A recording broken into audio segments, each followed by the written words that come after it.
না। আব্বা গেছেন আম্মা গেছেন গেছেন চলে বড় ভাই। আমার আব্বা জান হুজুর কেবলা যখন ইন্তেকাল হয়েছে দুঃখে সুখেতে আজকে মেজলা হুজুর পীর কিবলা তিনি এই ভাষাটা লিখেছিলেন।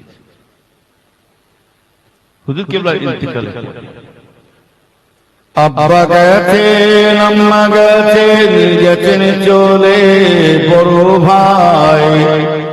সে যে হুজুর না হুজুর আজকে তারা কেহ নাই। অবশেষে ছোট হুজুর নিল যে বিদায়।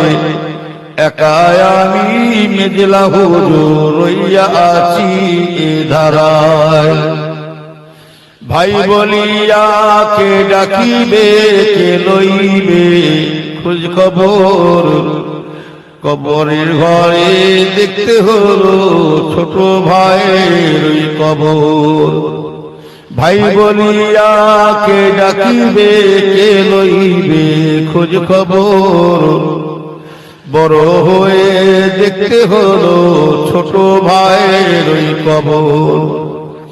ভক্তিহারা করে দিল আজি সে আমায়। একাই আমি মেজলা হুজুর রইয়া আছি ধারায়। শিশুকালে কোলে তুলে আদর কত করেছি।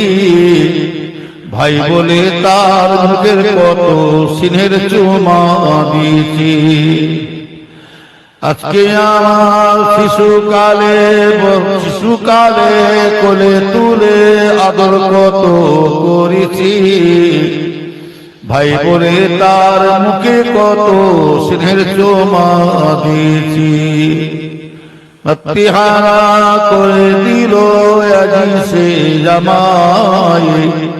একাই আমি মেজলা হুজুর রইয়া আছি এ ধারায়। আব্বা গেছেন আম্মা গেছেন গেছেন চলে বড় ভাই। সে যে হুজুর না হুজুর আজকে তারা কেহ নাই। অবশেষে ছোট হুজুর নিল যে বিদায়।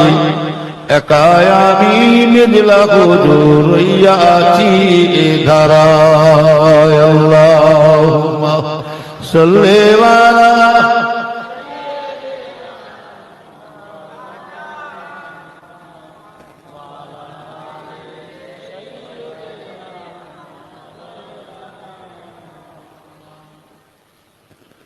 নবীর উম্মতের রাসূলকে দিয়ে আমি যেটা বলতে চাইছিলাম দেহ বেশি লম্বা নয়। তবে জালেম বাদশা এসে গেছে বটে শুনে গেলাম নবী পাকের হাদিস অনুযায়ী আসছে না শোনা জোরে বলুন। আবার আল্লাহ রাসূল বলছে মুসলমান যদি পরিবর্তনে তো যদি জালেম বাদশা যদি পরিবর্তন না হয়। এবার আল্লাহ নিজে বলছে আমি আল্লাহ নিজে আসমান থেকে গজব ঢালা শুরু করব। এই যে গজব বুঝতে পারছেন না, করোনা মানে বুঝতে পারছেন না। সারা পৃথিবীর মানুষগুলো কত বিভ্রান্ত পড়ে গেছে, কথা ঠিক না বেঠি? কত লক্ষ লক্ষ কোটি কোটির কাছে চলে গেছে, মানুষ কত মারা গেছে। তবে এই মুসলমান এখনো পর্যন্ত ভালো করে খেয়াল করে শুনুন, জোয়ান ছেলেদেরকে লক্ষ্য করে বলছে জোয়ান ছেলেরা আর আমাদের হাসি মজা আনন্দ দিন